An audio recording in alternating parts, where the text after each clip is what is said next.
Hola a todos y todas, bienvenidos nuevamente al Rincón de Atso, lugar de podcast y videopodcasting realizado por el Grupo Sociedad y Estado Ángela María Fernández, que participa en el Centro de Estudios Históricos y el Instituto de Ciencias Sociales y Humanas de Doble Dependencia, con el CONICET y la Universidad Nacional de Mar del Plata. En la dirección, Francisco Colonna, productor ejecutivo, Max Van Haubert, diseño gráfico, Florencia Benítez, musicalización, Juliana Quiñones, y en la locución, Roque Colonna.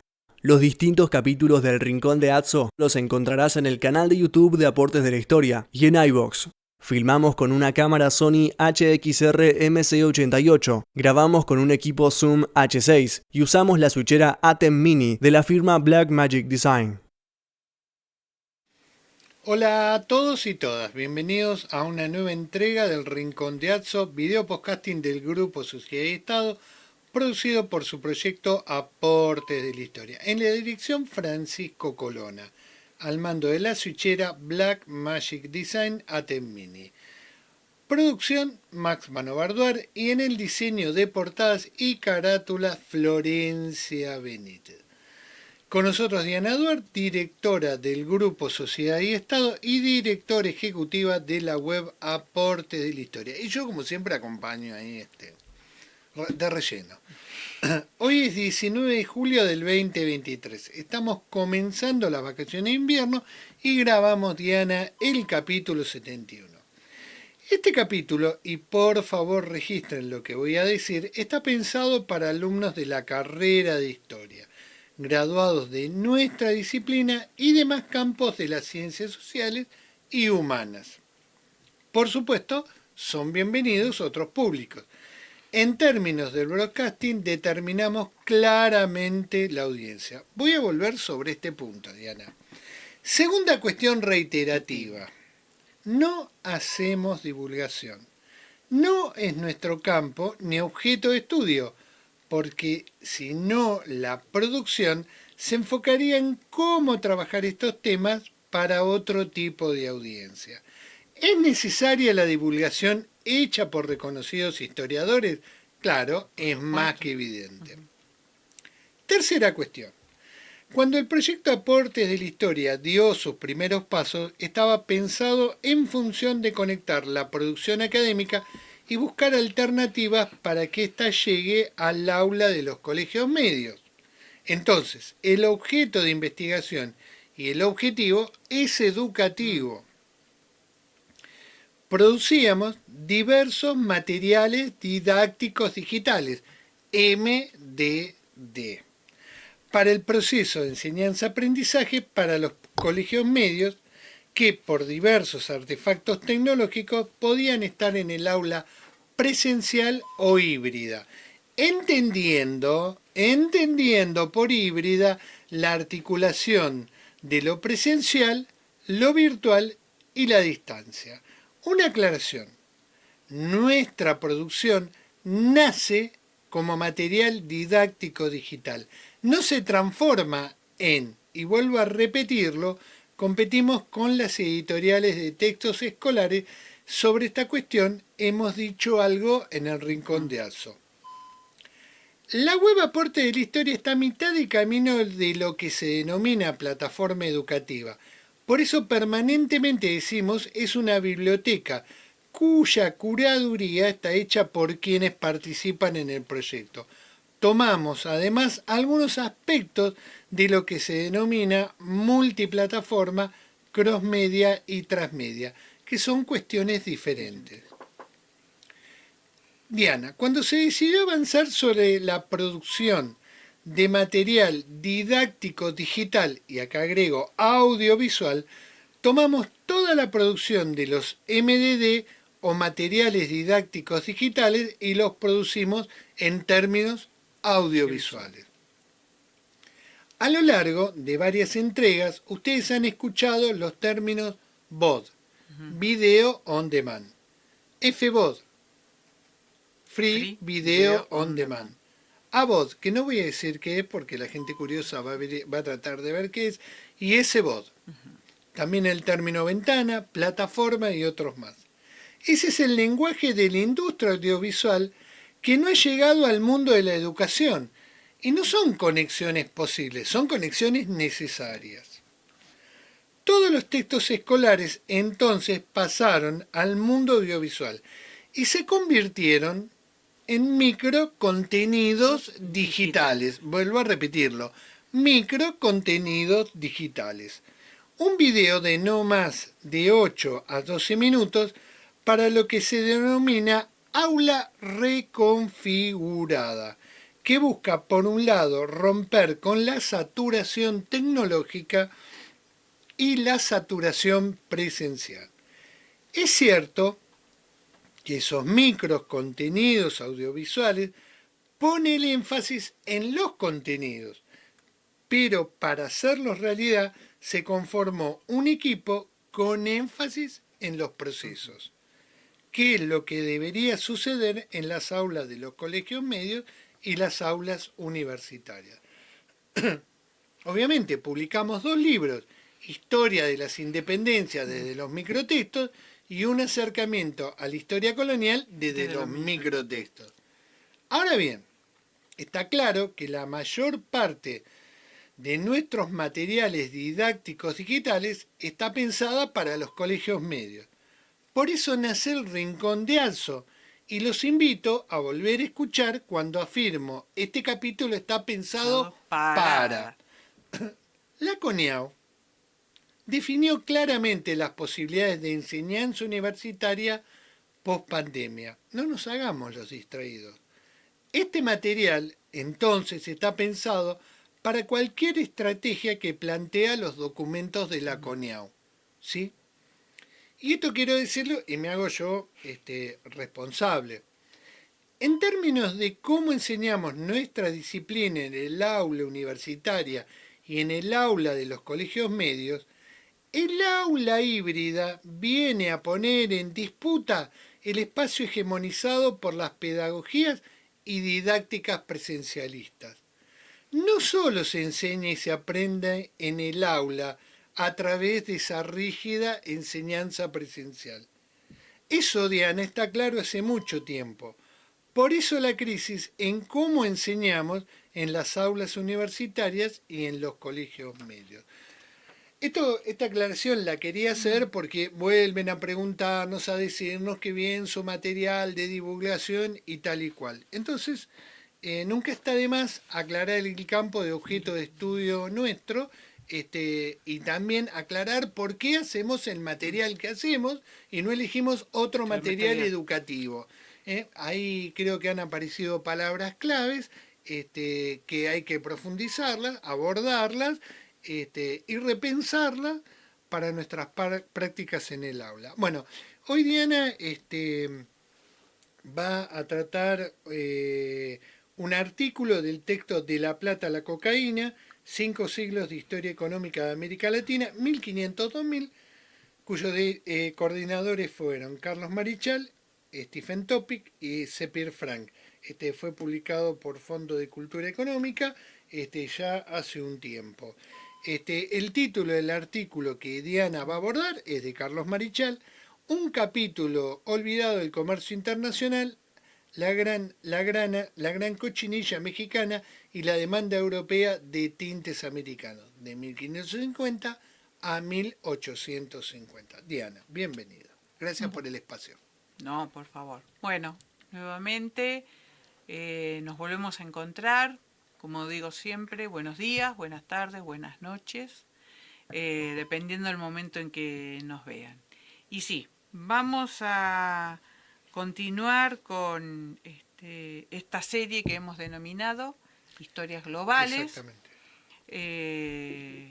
sobre el cual ya el año pasado comenzamos a trabajar sobre el tema de la plata y el rol de la plata hispanoamericana, y estuvimos hablando sobre las características de esta globalización temprana. Bueno, en este caso, como bien señalaste, vamos a abordar el capítulo que escribió, el otro capítulo que escribió Carlos Marichal, uno que escribió es sobre el peso plata hispanoamericano, y este es sobre la producción de grana cochinilla. Vamos a verlo a don Carlos Marichal.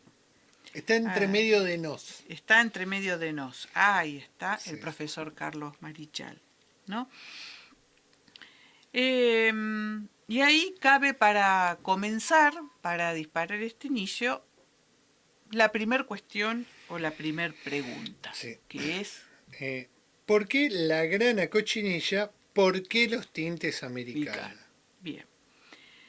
Y es una cuestión fundamental o muy importante porque estos insumos tintorios no son un tema menor en el contexto de un proceso, podríamos decir, de la industrialización antes de la industrialización, diría un señero texto de Kriepte. Sí, sí, ¿no? estamos con él. Que tiene que ver con la producción de textiles. Algo que no es tampoco novedoso para el mundo prehispánico americano, ya que había, de hecho, los textiles van a ser una forma de tributar, pero acá estamos hablando de los tintes. La grana cochinilla es el producto más exportado del México colonial después de la plata, señala Carlos Marichal, y lo siguió siendo después de la independencia hasta 1870. ¿Qué motivó que este tinte tuviera tanto protagonismo? En realidad, Marichal señala que no se prestó históricamente, historiográficamente, no se prestó la debida atención al comercio internacional de los tintes naturales americanos. Exactamente. Y en ese recuento él señala el palo Brasil, correcto, sobre el cual hemos hablado. Hay un microtexto y un microvideo. Y un podcast al respecto. El índigo añil, correcto, que lo trataremos en un próximo capítulo. El palo de Campeche, sí, y la grana cochinilla. Exactamente. Bien, la industria europea, la industria textil europea, desde el siglo XVI hasta mediados del siglo XIX, necesitó de estos tintes naturales. Luego cambia la historia porque aparecen en escena los tintes químicos artificiales. La grana cochinilla, si bien el anil es el más anil índigo es el más voluminoso, la grana cochinilla es el más costoso. ¿Por qué? Porque era el tinte destinado a los textiles de lujo, o sea, a los textiles suntuarios.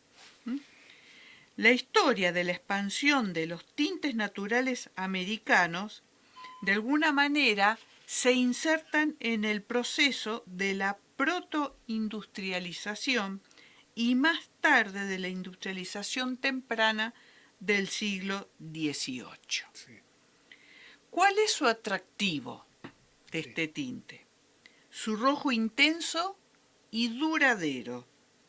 Podía teñir seda y lana. Perduraba más de un siglo su color. La iglesia y la corona estaban muy atraídos por este tinte, porque esos colores tenían un rol fundamental en las liturgias, tanto la religiosa como la laica. El rojo es un color heráldico también. Su precio alto era por ser una materia prima escasa, con un complejo proceso de cultivo y necesitaba un uso intensivo de mano de obra. Este consumo afectó a miles de habitantes de las comunidades indígenas en la región de Oaxaca. Y acá le voy a pedir a Pancho la foto sobre la grana cochinilla y vamos a explicar. Bueno, eso que vemos ahí es lo verde es la hoja del nopal. El nopal es una planta cactácea de la familia de los cactus. La cochinilla es un insecto, ¿no es cierto?, que se alimenta de las hojas del nopal, ¿no?, como ramilletes, y por lo tanto era fundamental fomentar el cultivo y el cuidado del nopal para que esto se convirtiera en alimento, la grana cochinilla pudiera multiplicarse. Estos insectos en el proceso luego se recogían, se les extraía el tinte y se formaban, con esa tinta se disecaba y se formaban unos ladrillos que se llamaban zurrones, Sí, sí. que luego se transportaban al puerto de Veracruz, nuevamente, y del puerto de Veracruz a Sevilla y a Cádiz. Y a partir de ahí comenzaba su distribución a los distintos centros textiles de Europa. El recorrido de la grana cochinilla es tan importante como el recorrido que hacía la seda, y ambos coincidieron durante varios siglos. O sea, era tan demandada la fibra textil como el tinte que la coloreaba. Y esto, ¿no es cierto?, remite a estas cuestiones porque sabemos la seda de dónde provenía, ¿no? Sabemos los tintes tenían distintos derroteros, y esto es un ejemplo magnífico en cuanto al tema de globalización. Y ahí te doy paso a al segundo interrogante. Claro, el comercio internacional. ¿Cómo fueron estos recorridos? En realidad hay una demanda europea muy fuerte sobre este producto. El comercio de la grana cochinilla fue, primero, muy valioso e impulsado por Europa a partir del siglo XVI. Las élites europeas tuvieron una demanda sostenida y creciente durante más de 300 años sobre el tinte de la cochinilla. En el siglo XVI, los textiles de lujo fueron de alguna manera la manufactura europea por excelencia, de donde se tuvo un rol fundamental en los volúmenes de comercio tanto de España como de Hispanoamérica. Nosotros sabemos muy bien que esos textiles de lujo ingresaron a los territorios americanos por vía del comercio legal y también por vía del comercio ilegal, o sea, a través del contrabando. La lana merino, que era una lana muy demandada en Europa, era provista por España. Pero España no tenía industria textil propia. Sabemos que los textiles estaban en otros lugares, en otras ciudades. El precio de la grana cochinilla fue el más alto de todos los tintes americanos y fue el que tuvo la mayor incidencia en el costo final de cualquiera de las telas que se realizaban, ya fuera algodón, lana, seda y lino. El precio era alto por la escasez, pero además porque era un color jerárquico que pertenecía a las clases superiores. Mantos, togas, uniformes, vestidos, medias, cortinas, doseles. Su durabilidad y la intensidad del color era lo que lo hacía tan demandado, especialmente la forma en que se fijaba en la lana y en la seda. En el siglo XVI, Florencia y Flandes fueron productores de telas de lujo en las gamas del color carmesí. Exactamente. El proceso de teñido era complejo y se requería de una alta habilidad artesanal. Así que solo los flamencos lo tenían, perdón. Al respecto de los textiles flamencos y brujas, hay podcast en Rincón de Axo y Genial. Y microvideos también. Y microvideos también. Para el aula. Exacto. En el siglo XIV, el centro textil de lujo de Malinas o Malinés, como lo Exactamente. quieran, que es una localidad que está a mitad de camino entre Bruselas y el puerto de Amberes. Exactamente. Se estimaba que la grana cochinilla representaba el 40% del costo de la tela. Epa. O sea, el 40% del costo de la tela. Hasta ese momento, ¿qué se utilizaba? Se usaba el alumbre, el estaño, el cromo y el cobre para poder obtener tonalidades dentro del carmesí, el escarlata, el púrpura y el granate. A tenor de ejemplo, cita Marichal, en el siglo XV, una capa importante podía costar 14 libras esterlinas, una fortuna incalculable para la época. Pero como necesitamos una referencia, esas 14 libras esterlinas en la época podían representar 2.720 kilos de queso flamenco Epa. o 22.000 arenques ahumados Epa, eso sí que es terrible. o 1.100 litros de vino del Rin de muy buena calidad. Bien. O O sea, sea, no te convenía ser mosquetero, o No. sos un mosquetero sin capa. O si eras mosquetero, trata que no se te manche la capa. Claro, también. una cosa así, sí, ¿no? sí. O sea que si de las 14 libras sacamos el 40%, estamos calculando que Sí, es 6 libras impresionante eso, digamos, eran de sí. tinta. O sea, aparte estaba la seda, la lana, el lino, la mano de Es obra, etcétera, impresionante. etcétera.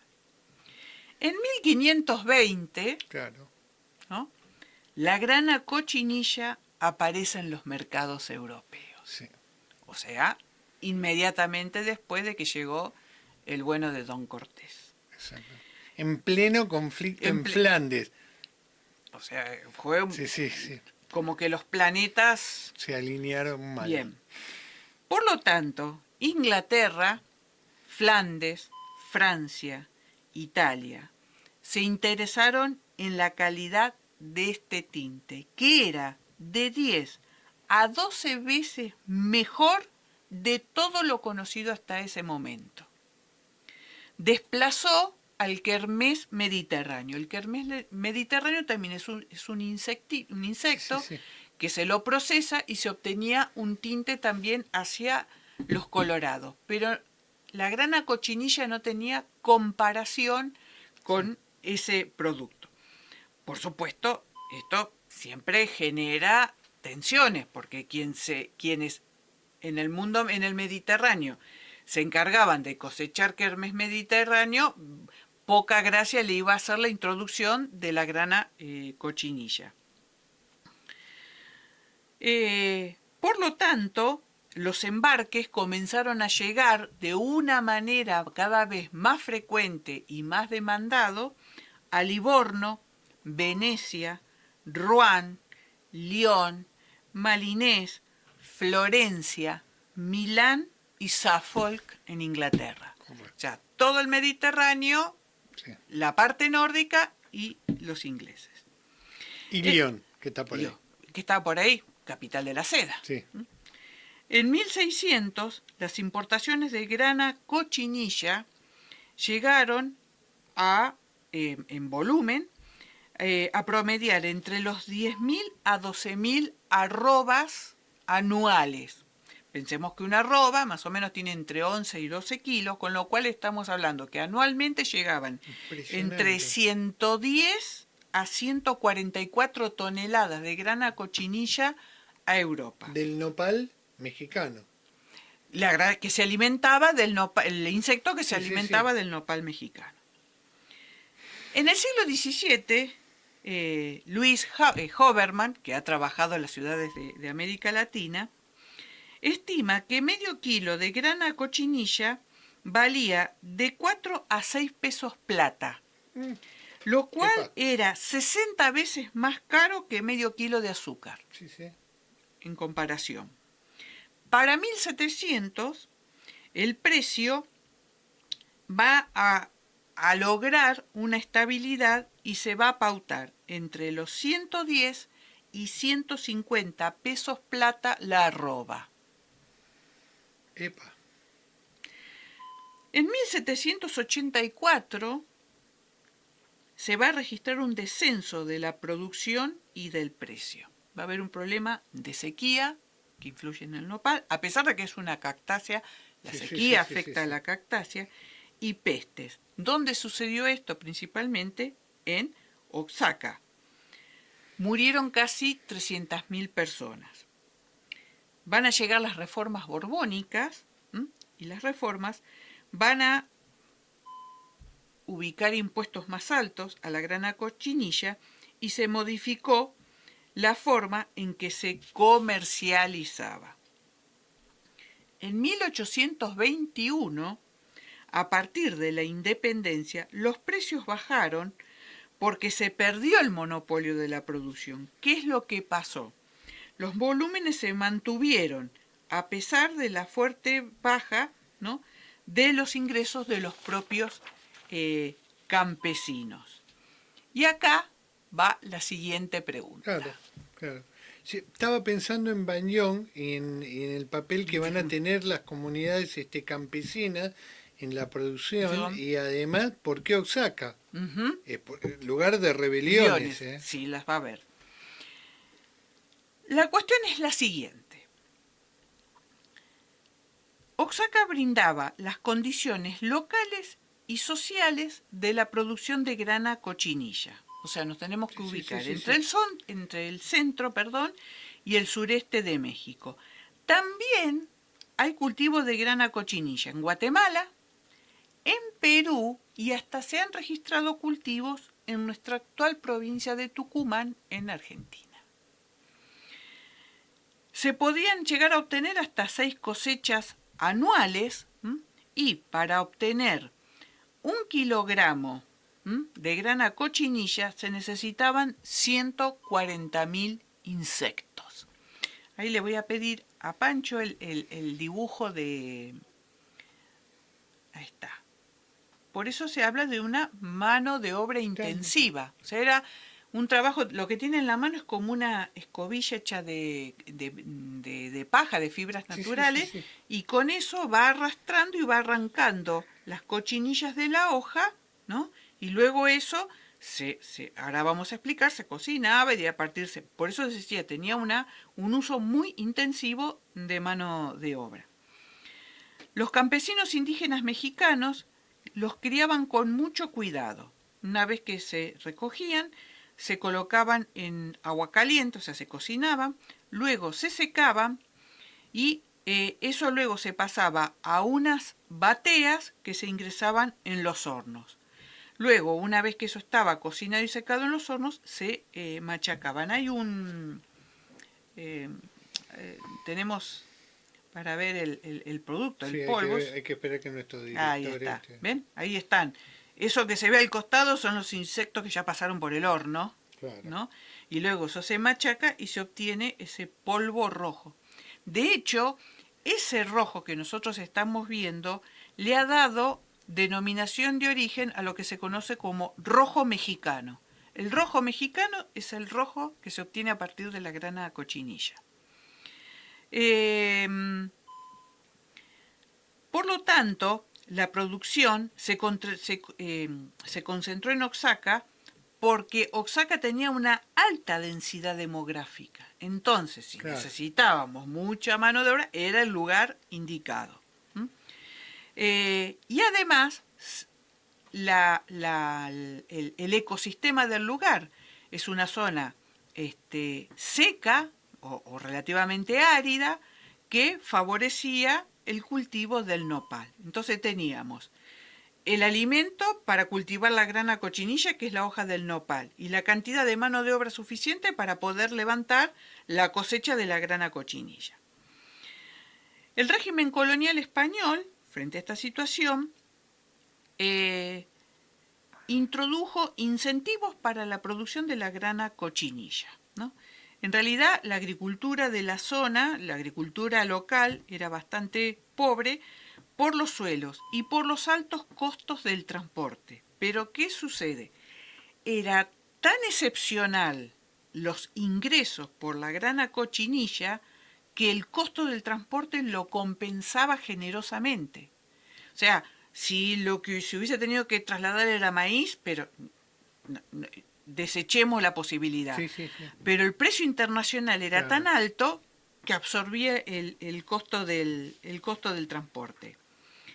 Fue una buena fuente de ingresos para las modestas familias indígenas. Además, que los propios indígenas, al tener acceso al tinte, eso les permitía a ellos vender sus textiles artesanales, más rústicos, pero con muy buena tinta, a lo que nosotros conocemos como los mercados regionales que se generaban por distintas, en los espacios económicos alternativos que se generaban en la región. La alianza entre mercaderes y autoridades locales para que los indígenas se dedicaran a la grana cochinilla desde el siglo XVI hasta el fin de la colonia no dejó de ser interesante, por decirlo de una manera, o no dejó de ser una presión muy fuerte para que se orientara a ese tipo de producción. De alguna manera, este control se logró a través de el repartimiento de mano de obra para poder asegurarse la cosecha de grana cochinilla. ¿Cómo se financió esta situación? De la siguiente manera. Los comerciantes, ¿no es cierto?, de México le proveían fondos a los mercaderes oaxaqueños. Los mercaderes oaxaqueños le daban crédito a los alcaldes mayores de las ciudades y los de pueblos de Oaxaca. Y estos a su vez le daban créditos a los campesinos para que siembren los nopales y devolvían este préstamo con grana cochinilla a precio inferior de la cotización internacional. En 1784 va a decaer por la falta de crédito y el aumento de los impuestos. O sea, acá lo que parecería, tema que también hemos trabajado, que las reformas borbónicas venían a fomentar el libre comercio y a reformular viejas prácticas, en algunos casos no terminó teniendo evidentemente los beneficios que se suponía que iban a traer aparejados. Y acá nos vamos encaminando hacia otra cuestión. Claro, yo sabés que pensaba en esto, que es el peso que tenían los tintes americanos, ¿no? Que vos más o menos fuiste desarrollando, pero además acá se cruza la decadencia del comercio internacional de esta producción y de otras. Y aparte, porque acá hay que sumar otra cuestión, no es para explicarlo acá y ya lo hemos mencionado en otras cuestiones, es la propia situación de España respecto de las otras potencias europeas. Claro. Pero lo que pasa es que vamos encaminando hacia un cuello de botella, en un contexto, vamos a decirle, atlántico complejo, de la cual España precisamente no es la que va a estar más beneficiada. ¿Sabés? Estaban pensando en esto que hemos trabajado muy reiteradamente sobre la definición de globalización de Bonaliani y Hausberger. Pero bueno, tengo esa inquietud que te la planteo. Así que ahí vamos con la última cuestión, el último interrogante. Nueva España, ¿no es cierto?, en estas redes de comercio internacional, Nueva España va a ser el intermediario de estos tintes. Por un lado, la grana cochinilla, que es la que nos está ocupando ahora. Después nosotros en el próximo capítulo vamos a hablar del añil o del índigo, y también del palo campeche. El palo campeche, lo que se obtenía de él era un tinte negro, que no es menor. ¿Por qué? Porque ese tinte negro era muy requerido, solicitado en Europa, tanto por los católicos como por los protestantes. Más por los protestantes, me imagino, pero bueno. Pero además, ¿qué sucedía? Por una cuestión de moda, en la corte de Felipe II todos se ataviaban de negro, Sí.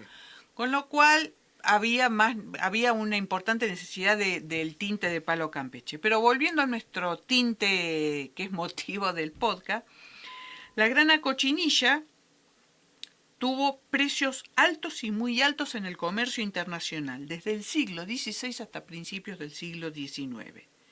Hubo importantes ganancias, pero también hubo mucha especulación. Por momento, y esto nos va a sonar muy conocido, con poco volumen se registraban precios muy altos. Sí, sí. ¿Y esto por qué sucedió? Porque acá comenzaron a intervenir los bancos europeos, se preocuparon y se ocuparon del comercio de la grana cochinilla.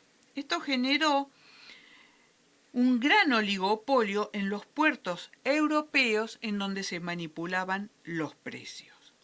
Por ejemplo, se hicieron una alianza dos familias de banqueros, uno de Florencia y otro de Burgos, juntaron un capital muy interesante y llegaron a comprar prácticamente toda la entrada de grana cochinilla a Europa. Y ellos, por eso habla del oligopolio, lo llegaron a administrar a tal punto que los precios alcanzaron cotizaciones pero inimaginables. Un siglo y medio después, algo parecido, casi 2 siglos después, algo parecido quiso hacer el Banco Hope de Holanda y el Banco Baring Brothers de Londres. Sí. Pero no les salió tan bien como le salieron a los italianos y a los españoles. Tuvieron ahí una fuga, hubo alguien que los traicionó y no obtuvieron los beneficios que habían estimado. Para no hacerlo muy larga en la descripción. En el siglo XVII y XVIII la especulación continuaba y las casas mercantiles, tanto de la Ciudad de México como de Veracruz, lograron tender vínculos con los grandes mercaderes de Cádiz y con los mercaderes asiáticos a través del galeón de Manila. Y acá fue muy importante el rol de la familia Irraeta, una familia mexicana de origen vasco, por supuesto, que tenía estos contactos en Cádiz y con el Oriente. ¿Por qué comienza en este comercio internacional la decadencia, ¿no?, del comercio de grana cochinilla, que se va a dar entre 1820 hasta 1870? Bueno, en 1821 se empezó a cultivar a gran escala en Guatemala y luego se lo va a trasladar también ese cultivo a las Islas Canarias. O sea que ya hay una competencia, esto resuena de alguna manera cuando los portugueses pierden el secreto del azúcar. Sí. Algo similar sucede con la grana cochinilla. En 1850 Guatemala va a producir 80.000 arrobas de este tinte. Pero en 1860, para la misma más o menos, una década después, 1860, Guatemala abandona su interés por la grana cochinilla y lo va a reemplazar por el cultivo del café, que va a ser una nueva estrella en el comercio internacional. El aumento de producción hace decaer el rendimiento o los márgenes de ganancia y más tarde van a aparecer los avances de los tintes químicos que se van a originar en Alemania y le van a restar protagonismo a los tintes naturales y con el cual se cierra un ciclo de 300 años. Esto no fue solamente para la grana cochinilla, sino que también en un próximo capítulo nosotros lo vamos a ver con el efecto del anil o del índigo. Cuestión final, hoy parecería una paradoja, este final que vemos de los tintes naturales, y a la vuelta de nuestra historia, ya que hoy, hace un rato hablaste de la historia ambiental y de los impactos, hoy se está hay desarrollado toda una serie de empresas textiles que están en torno a la cuestión de la reutilización de los tintes naturales y de las producciones artesanales con tintes naturales. Así que bueno, esto ha sido la historia de la grana cochinilla. ¿Me permitís una cosa? Sí, cómo Le no. quiero dedicar este capítulo a Andrea y a Fito, dos hermosos mexicanos que ahora están casados, han tenido hijos, que nos acompañaron muchos kilómetros en el camino a Santiago y hablamos mucho sobre la cuestión del nopal. Y lo dejo acá, Muy bien. así que bueno, un beso grande a ellos, y bueno. Te agradezco, Diana, la oportunidad que me diste en esta introducción, siempre de ahondar un poquito más Siempre. sobre lo que hacemos, para evitar los confusos y las confusiones. Exacto. A los confusos les agradecemos porque nos permiten aclarar, Claro. pero bueno, Ahí nunca está de más esa cuestión, así que te agradezco mucho esta oportunidad. Bien. También a Francisco Pancho, Colona, por supuesto, Francisco.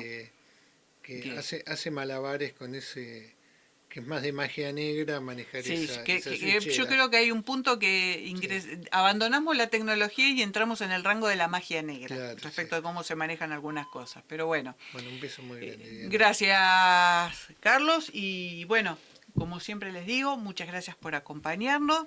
Si les gustó les dan un like, suscríbanse al canal de aportes, tocan la campanita, reciben las novedades. Y como siempre decimos, hasta un próximo encuentro y muchas gracias por la compañía. Nos estamos viendo.